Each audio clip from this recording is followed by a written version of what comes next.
we gotta get into this chapter. This is the first time we actually got to see the chapter. Last time we was on a pod, we got a little bit of the spoilers and we talked about a bit of the spoilers, but now we got the full thing in context. Pretty sure you guys know how Melo feels about the whole situation. But Meek, I definitely do want to know how you feel about the chapter overall. Matter of fact, let's give our grades. Let's give our grades or ratings, 1 through 10, right? All right. Yep. All right. I'll go first then. For this chapter, I would give it a 7 out of 10. I really like I would say the betrayal from Code with Ada, Damon, and Amato seemingly working together. The battle between Damon and Code. The only problem I have with this chapter is how they portrayed Code with no limiters. The story's been hyping up Code to be like this almighty powerful monster, to be beyond Jigen in terms of power, but when he got his limiters removed, he just got destroyed by this child, this preschool kid. So it's like, damn. And for him to go out like that, that's kind of tough. And obviously, I mean, I understand what the writers are trying to do with Code, but it's like, for him to get his limiters removed and not really do anything, it's just like he's going outside. But besides that, I really liked where the chapter left off. I'm excited to see how the Leaf will react with Amato coming back with Ada and Damon. But overall, I did enjoy this chapter.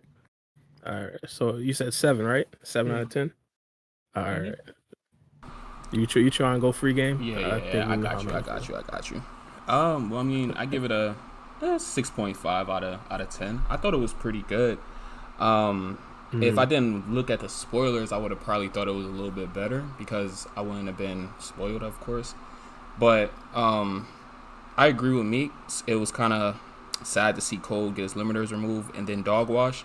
But at the same time, it was kind of refreshing because it's something different than you'll usually get from like battle series, anime, stuff like that, where the main enemy gets a power up and just start washing everybody. You saw him get washed by, like me said, a little kindergartner, somebody that's wet behind the ears still gets his crackers and juice from his mom. So I frankly enjoyed it. I thought it was pretty funny when when Damon hopped on Cole's back and just jumped on it and said yeehaw. That was like hilarious to me.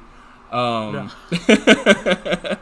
the comedy of this chapter, bro, so disrespectful, bro. I was reading it on live and just dying laughing like, yo, this he rode him like a horse. But when he first met Cole, though, he rode him like a horse. So it was like going back and just paying tribute to what they already set up. Like, you remember when he first met Cole, like, he jumped on his back and was like, yeah, this is my new ride. It's a pretty good ride, if y'all remember that. Oh, man. So he's been disrespecting Cole ever since he met him. So, I mean, it wasn't really a big deal for me to see him get washed up by Damon. And then the last chapter, there was already kind of, like, already motioning towards, like, Ada and Damon didn't really care about his limiters getting removed, just by the nonchalant looks on their faces. So I already kind of expected it. I mean, 1000%. I mean, I'll give my ratings before my guy Mello goes. I mean, me personally, I understand the downsides to this chapter, and of course, we're probably going to get into that a little bit more. But I'd honestly give this chapter, I'd say a 6 out of 5 out of 10. And honestly, that right there isn't necessarily that bad in my personal opinion. Wait, hold on. Because my ratings. Hold on. I'm sorry. You said 6 out of 5 out of 10. Did I hear that right? No, 6.5. Oh, okay. 6.5 out of 10. Right, I wasn't the only one who heard that, though, right? Yeah, I heard that too. I was gonna let it. Oh, go. my bad. 6.5 out of 7, 6.5. The reason why I give it that, again, my ratings aren't necessarily the best. That still didn't make any sense. Wait, what? Oh my! He said 6.5 out of 7. You said out of 7, but I'm gonna let that go. I'm gonna let that slide. Oh my goodness, my bad. You're good. You got 7 is my favorite being number. a jerk. 7 is my favorite number. Yeah, I think 7 is my favorite number. But yeah, so there's a lot of good things that happened in this chapter. Plot progression was absolutely insane. Like, obviously, we found out that, hey, Code is not going to cut it. Code's not going to be the villain as of right now. We also found out that Ida and Damon are actually going to the Hidden Leaf Village. You got to find out more abilities from Damon. Naruto and Sasuke found out about Ida and Damon. Not fully, but they found out about Ida and Damon. We also got finally some proof that, hey, Kashin Koji, not Kashin Koji, that Amato's actually planning something with Kawaki's Karma Seal. We kind of had an idea about that, but now we have it completely confirmed. Now we could just move on to the speculation part about why he does that. But also, I mean, we fighting wise, I mean, now we have like a completely new juggernaut, which we kind of already knew Damon was a juggernaut, but once Code kind of unlimited himself, we didn't know it was this big. So in regards to in regards to the fighting gap or the power gap, so now we kind of know. So there's a lot of things that was forwarded in this particular chapter. The only reason why I had to subtract 3.5 is because of Code. That is the only reason. I think outside of that, outside of us getting hyped up by the limiters and stuff like that, and then him just getting completely dog walked. Outside of that, this chapter was absolutely impeccable. There's just so much information, but that's just my opinion. I agree. Well, Mello, did you? My bad. I give the chapter a solid 7 out of 10. I do believe it was above average for sure. Average being like a 5. I did not expect that from Yeah, average is 5. Yeah. So yeah, I think it's definitely an above average chapter. I think it's more of a setup chapter than anything else, which I always enjoy, because I prefer more dialogue, more exposition for world building in comparison to just pure action. That's just a personal preference of mine.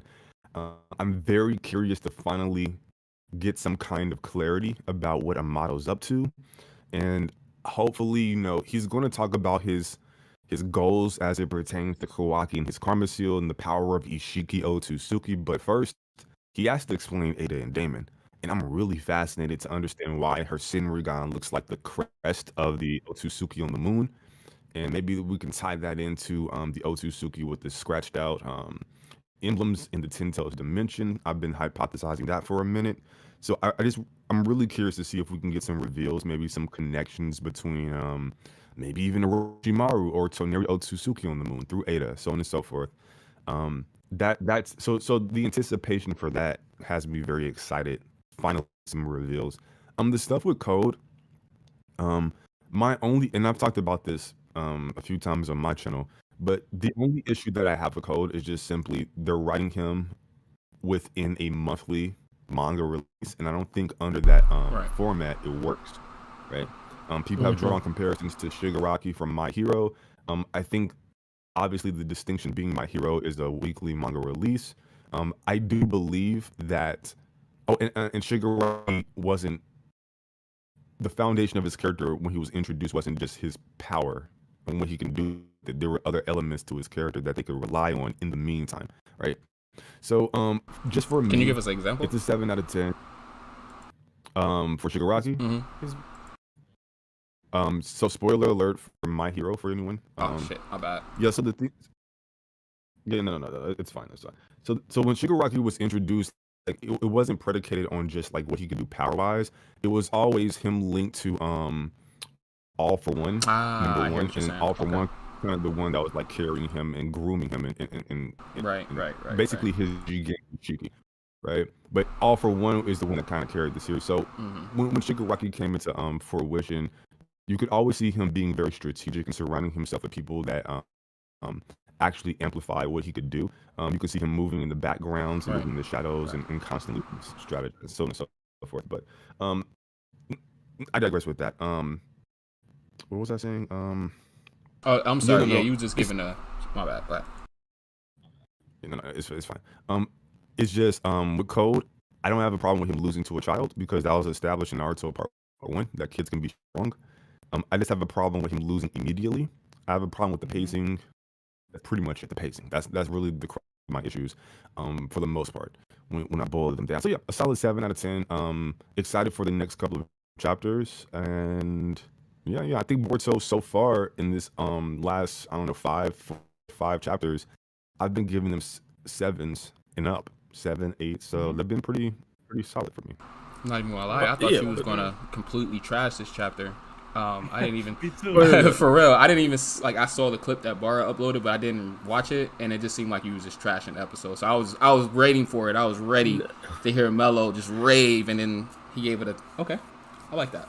That was just my initial reaction. Oh, okay. Yeah, to be honest, I believe on your stream. I wasn't watching your stream, but I watched the video that you put out. I believe you rated like a 7.5, so he even went down. So he was even higher before. You feel me? So I think a lot of the actual criticism surrounding around this chapter is simply on Code. I think after that, once you get past the Code thing, I think a lot of the chapter is really good. But the Code thing, I really dragged it down. my personal opinion. Yeah, shout out to Rain. He super chatted us $2. He said, weekly reminder, code is ass. Yeah. Appreciate it, Rain. Thank you. We appreciate the reminder, bro. Yeah.